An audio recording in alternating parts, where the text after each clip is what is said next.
Hi, the name of this Blender video tutorial is SmokeParticles. This is the first in a series of video tutorials that focus on common settings and techniques used in implementing Blender particle effects. The settings and techniques demonstrated here are by no means definitive. There are many different approaches in using Blender particles and thousands of individual settings. Use this tutorial as an introduction to further exploration of Blender particle effects. Now, to demonstrate the Blender smoke particles, I've modeled a short smokestack in my Blender scene. Inside of the stack object, and very near the top, I've added two simple plane objects. I will use these two plane objects as particle emitters. I have preset the animation length to 100 frames. I'll select the first plane object and go to the Particles editor and press the plus sign and create a particle system. I'll set the number of particles to 1000, the start time to -25, the end time to 100, the lifetime to 40, and the random particles to 0.5. I will also select random distribution. I'll set the initial normal velocity to 4. In the render panel, I will uncheck render emitter. In the field weights panel, I'll set the gravity to 0.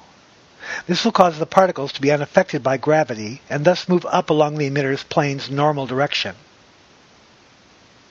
In the physics panel, I'll set the Brownian controller to 5. This will add some turbulence to the particle flow. I'll select the second plane object. Now I'm using two plane objects so that I can mix different shades of gray in creating the particle smoke. With the second plane selected, I'll go to the Particles editor and add a particle system. I'll set the number to 900 and set the start time to -25 and the length to 100. And I'll set the random particles to 0.5. I will also select random distribution. I'll set the initial normal velocity to 3, which is a little lower than the one I set before. And in the render panel, I will uncheck render emitter. In the field weights panel, I'll set the gravity to 0. This will cause the particles to be unaffected by gravity and thus move up along the emitter's plane's normal direction. In the physics panel, I'll set the Brownian controller to 5, adding some more turbulence to the particle flow. Now I'll press the play button. I now have two particle systems appearing to flow out of the stack object. Each has a slightly different number of particles, speed or velocity, and randomness. I will stop the animation and go to frame 60 and render the scene. The result is the appearance of a stream of smoke emitted from the stack. I'll select the first plane emitter object and then go to the Materials editor and add a new material. I'll name it Smoke 1. For the material type, I'll choose Halo. I'll set the alpha transparency to 0.4 and the halo size to 0.4. I'll leave the default gray diffuse color, but I'll lower the hardness to 30. This will soften the difference between the center and the edges of the halo particle. It will make it more of a blob than a halo. Under Options, I'll checkmark Soft, which will soften the halo edges a bit.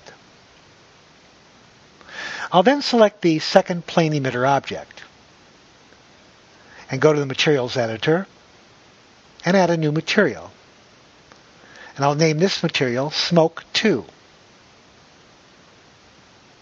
For the material type, I'll choose Halo. I'll set the alpha transparency to 0.5 and leave the halo size at 0.5. I will click on the diffuse color swatch and create a dark gray by lowering the overall brightness of the colors to about 0.0578. I will lower the hardness to 30. This will soften the difference between the center and the edges of the halo particle. And under Options, I will checkmark Soft, which will soften the halo edges a bit. I'll go to frame number 60 and then render the scene. The two different particles are combined to make a multi-shaded grayish smoke. Here is a video of a 100-frame animation of these settings.